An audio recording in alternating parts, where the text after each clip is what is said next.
And we are moving to Swift Media, reporting a bumper half-year result last week, posting a near 143% pop in earnings driven by lower costs. This is as it seals the deal on new contracts worth $2 million to deploy its proprietary communication and entertainment solutions. For more, we're very pleased to say we are joined live, the company CEO Pippa Leary, up the desk here at Barangaroo Studio. Welcome. Thanks for having me. So tell us the good news. So Yeah. after a very successful fundraise, where are we going? Yep. Okay. So we've had a strategy in place to really focus, strengthen, and streamline the business, and that's really beginning to pay off. So as you said, last half we delivered 143% growth in EBITDA, which versus the PCP last year.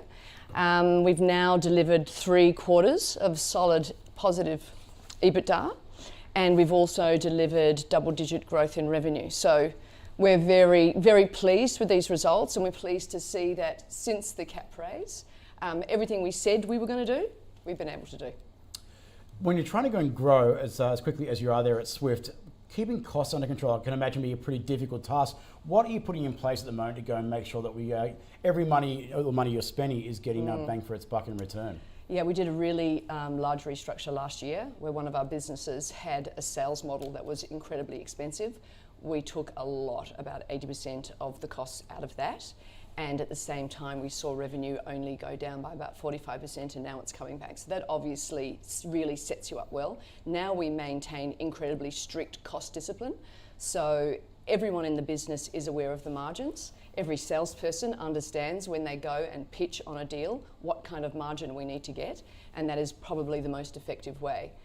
We're very, very careful with our OPEX, we're careful with people, but at the same time, we have strong growth ambitions. So we know there are some areas where we need to throttle down the costs, and there are some areas like sales capability where we need to invest.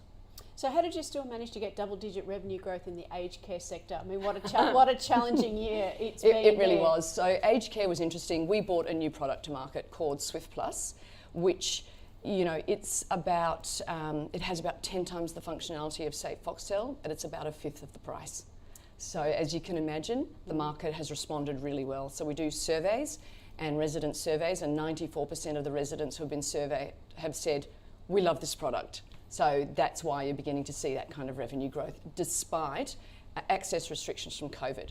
But also because we have those COVID access restrictions, we've always had ambitions to not only work in residential aged care, but in the adjacencies of in-home and retirement living. And they were a couple of years out, but during COVID, we were like, whoa, we need to do retirement living more quickly. So we moved that a year ahead of plan. And so we've moved into retirement living much earlier than expected. Oh, okay. Pippa, you announced a contract win yesterday, last week I should say, and also a couple of renewals as well of contracts. What is in the pipeline? What's coming down? Is mining obviously is an area of focus, remote locations, but also aged care. Where else can we see some growth in the year ahead? Well, we've actually done quite a big pivot towards mining and resources. There's strong tailwinds. So there's a $40 billion mining capex boom that hits us squarely.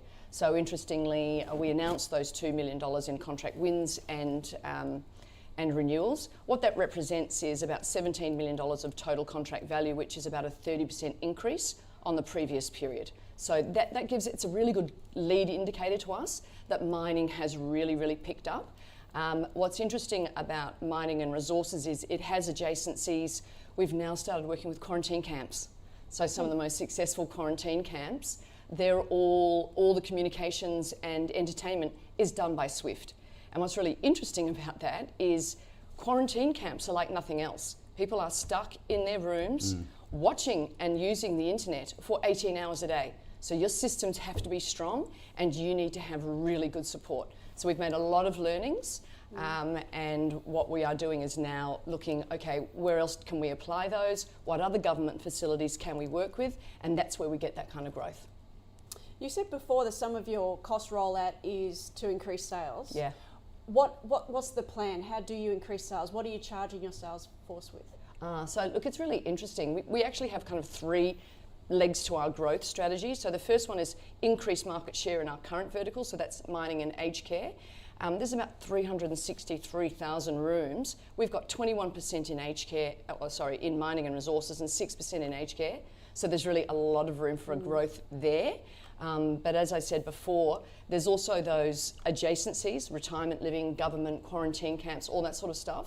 So what we say to our salespeople is, you know, we're giving you these new products and these new kind of go-to-market tools. You need to think about where else you can apply them, and we're getting really good results on that. And then finally, there's really only so much you can do in terms of organic growth. We've got a very, very strict discipline around M&A, but we can see that the next part of growth for us is really tapping on an inorganic growth strategy. Inorganic. So does that mean like you can go remote locations? What about overseas ambitions then? If obviously you can go and do something in remote Australia, why not the world? Yeah, interesting. So in terms of the remote mining camps, what's interesting about Australian mining camps is Australian mines treat their workers better than anyone else in the world. It has the highest standard of living. So when you get into third world countries, which we compete against, you'll see that there is a number of expat senior managers, and then underneath that, they don't care. They don't care so much about that. Sure. But what it really is interesting about overseas is probably aged care.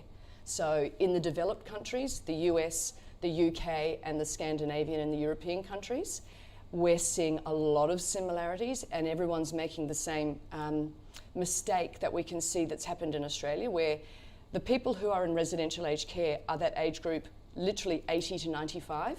They did not have computers as business tools. They really struggle. They love free-to-air television, channel up, channel down. So we've created a really simple product that is channel up, channel down, but with very bespoke dementia and all sorts of content for them. Sort of really good price point. So the next step is, how is that operating overseas? Pippa Leary, Swift Chief Executive, thanks for joining us on the program today. Thanks for Look forward to having me. speaking again soon. Thank you. Thank you.